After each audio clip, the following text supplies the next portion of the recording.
Bab 1078. Li Zenseng tahu bahwa Rong Hesu sangat licik, jadi dia sangat khawatir.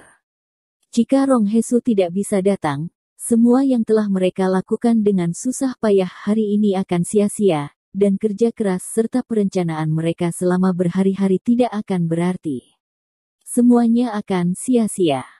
Yang paling penting adalah mereka tidak bisa membunuh Rong Hesu kali ini, dan mereka kehilangan kesempatan yang sangat baik. Kemudian mereka tidak tahu kapan mereka akan menahan udara di dalam hati mereka.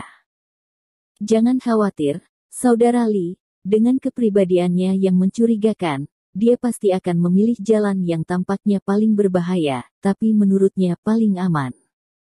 Lin Yu berkata dengan sangat percaya diri, lalu mengeluarkan ponselnya dan melihat waktu.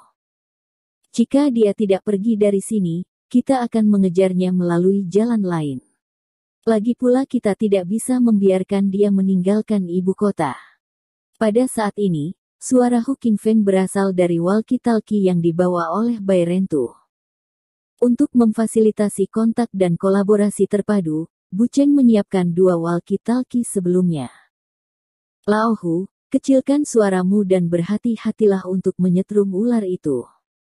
Melihat suara Hu Qingfeng begitu keras, Li Zenseng buru-buru mengingatkan Hu Qingfeng dengan suara rendah. Pada saat ini, ponsel Lin Yu bergetar tiba-tiba, dia melihat ke bawah dan menemukan bahwa itu adalah pesan dari Cheng Sen. Lin Yu melirik, dengan ekspresi gembira, dan Chong Li Zenseng dan Bai Rentu berkata, Cheng Sen berkata bahwa semuanya berjalan baik di pihak mereka. Rong Hesu telah berada dalam kemacetan kurang dari 10 menit dan dia telah berbalik dan berjalan di sini. Hei, bagus sekali. Mata Li Zenseng langsung bersinar terang, dia tersenyum, dan menggosok tangannya dengan kuat, cukup bersemangat dan cemas. Jangan terlalu senang, belum pasti apakah dia akan pergi seperti ini. Bai Rentu berkata dengan suara yang dalam, matanya yang menyipit dipenuhi dengan kedinginan, meski tidak ada ekspresi di wajahnya, telapak tangannya yang terkepal dengan kuat menunjukkan bahwa dia sedikit gugup. Dia tidak gugup melakukannya, tetapi karena dia takut Rong Hesu tidak akan datang. Di antara mereka yang hadir, dia ingin memotong kepala Rong Hesu sendiri lebih dari siapapun. Tidak, jika dia mengambil jalan lain dan berjalan ke bandara, itu akan memakan waktu setidaknya 20 menit. Akan lebih dekat dari sini. Pada saat ini, Chun Seng menggaruk kepalanya dan kemudian menyela, jika itu aku pasti akan pergi dari sini. Ya, dia masih harus mempertimbangkan waktu penerbangan. Li Zenseng segera mengangguk, dan pada saat yang sama menyipitkan matanya dan berkata dengan dingin, lagi pula, biarkan dia pergi ke arah lain. Akankah dia berani pergi? Tahukah kamu, Huang Lao dibunuh oleh anak buah Rong Hesu di jalan lain. Bukankah Rong Hesu takut jiwa Huang Lao akan berubah menjadi hantu dan membalas dendam padanya? Memikirkan hal ini, Li Zenseng merasa jauh lebih tenang, dan dia juga memutuskan bahwa Rong Hesu akan memilih jalan ini di kebun raya. Pada saat ini, ponsel Lin Yu berdering lagi, tetapi kali ini adalah panggilan telepon, juga dari Cheng Sen. Hei, Kakak Cheng. Tuan Ho, ini tidak bagus. Cheng Sen di ujung lain telepon menunggu Lin Yu selesai, dan menyela Lin Yu terlebih dahulu, dan berkata dengan penuh semangat, situasinya berbeda dari apa yang Anda pikirkan. Eyeliner yang saya kirim menemukan bahwa Rong Hesu baru saja meninggalkan jalan ini. Sama sekali tidak memilih jalan kebun raya Anda, tetapi melaju ke arah kami dengan sekuat tenaga. Konon Anda telah melewati persimpangan Anda sekarang. Telah melewati kita. Lin Yu tidak bisa menahan sedikit terkejut ketika dia mendengar ini, tapi ini di luar dugaannya. Lalu apa yang harus kita lakukan sekarang? Haruskah kita memeriksanya sesuai rencana A? Atau haruskah kita juga membuat kecelakaan lalu lintas sesuai rencana B? Cheng Sen buru-buru berkata, apakah itu rencana A atau rencana B? Tujuan akhirnya adalah menghentikan Rong Hesu, dan kemudian Lin Yu akan memimpin orang untuk langsung membunuh Rong Hesu. Tetapi dengan cara ini, tingkat keberhasilan bisa sangat berkurang, dan masalahnya akan jauh lebih besar.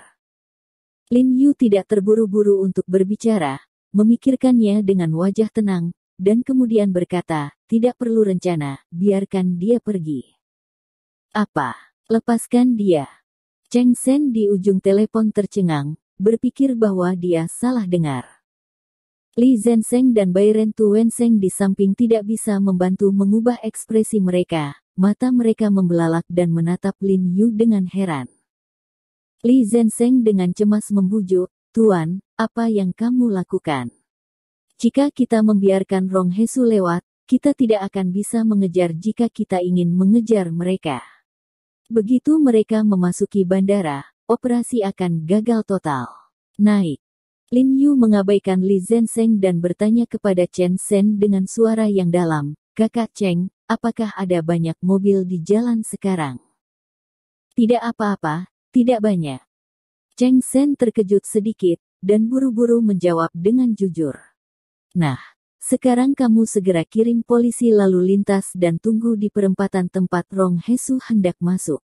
Tidak ada kendaraan lain yang boleh masuk, tapi hanya boleh keluar. Tunggu sampai polisi lalu lintas ini melihat iring-iringan mobil Rong Hesu. Segera mundur. Di ujung lain perempatan, seorang polisi lalu lintas juga dikirim untuk melakukan hal yang sama, mencekik lalu lintas di jalan itu sampai mati. Lin Yu dengan serius memerintahkan, sebelum Rong Hesu tiba, semua orang di jalanmu juga akan dievakuasi. Cheng Sen sedikit bingung ketika dia mendengar kata-kata Lin Yu, dan berkata dengan ragu, Tuan He, jika Anda melakukan ini, tidak lebih dari membersihkan semua mobil di jalan, tapi apa gunanya ini? Jika mereka lewat begitu saja, kami tidak bisa menghentikannya. Kakak Cheng, jangan berhenti, dia akan menghentikan dirinya sendiri. Lin Yu tersenyum percaya diri dan mendesak, cepat dan kirim seseorang untuk melakukan apa yang saya katakan. Bagus. Meski Cheng Sen masih agak tidak jelas untuk beberapa saat, dia tetap mengirim 2 orang polisi lalu lintas secara tandem untuk menjaga perempatan di kedua ujungnya sesuai dengan apa yang dikatakan Lin Yu, mereka hanya diperbolehkan keluar tapi tidak masuk. Segera, lalu lintas di seluruh jalan menurun, dan kemudian seluruh jalan menjadi kosong, tidak ada mobil atau orang di jalan. Saat ini, informan Cheng Sen mengiriminya pesan yang mengatakan bahwa Rong Hesu akan tiba di sana dalam 5 menit. Orang-orang dan orang-orang besar di sekitar Cheng Chancong melambai dan berkata, mundur. Kemudian dia memimpin dalam mobil dan dengan cepat bersembunyi di jalan setapak di kebun raya. Yang lain pergi untuk mengikuti. Setelah melihat iring-iringan mobil Rong Hesu dari kejauhan, polisi lalu lintas yang berdiri di perempatan itu terkejut, dan segera mengikuti perintah Lin Yu, menginjak sepeda motor dan segera pergi. Ketika Rong Hesu dan yang lainnya sampai di perempatan, mereka langsung berbelok, karena tidak ada mobil di ruas jalan ini saat ini, jadi mereka leluasa. Itu masih cara yang bagus. Penjaga kebakaran berbaring dan bersandar di kursi dengan santai. Sangat mudah untuk dijalankan, tapi kenapa tidak ada mobil? Ropa melihat sekeliling, tiba-tiba curiga. Saat kau datang untuk membunuh makhluk tua itu, apakah ada mobil di jalan? Rong Hesu mengerutkan kening dan bertanya dengan suara yang dalam. Ya, tidak terlalu banyak, tidak terlalu sedikit. Mu Wei mengangguk dan melihat bahwa tidak ada mobil, ekspresinya menjadi sangat bermartabat, dan dia tidak bisa tidak melihat ke bawah pada saat itu. Parkir. Kulit Rong Hesu sedikit berubah, dan dia buru-buru berteriak dingin.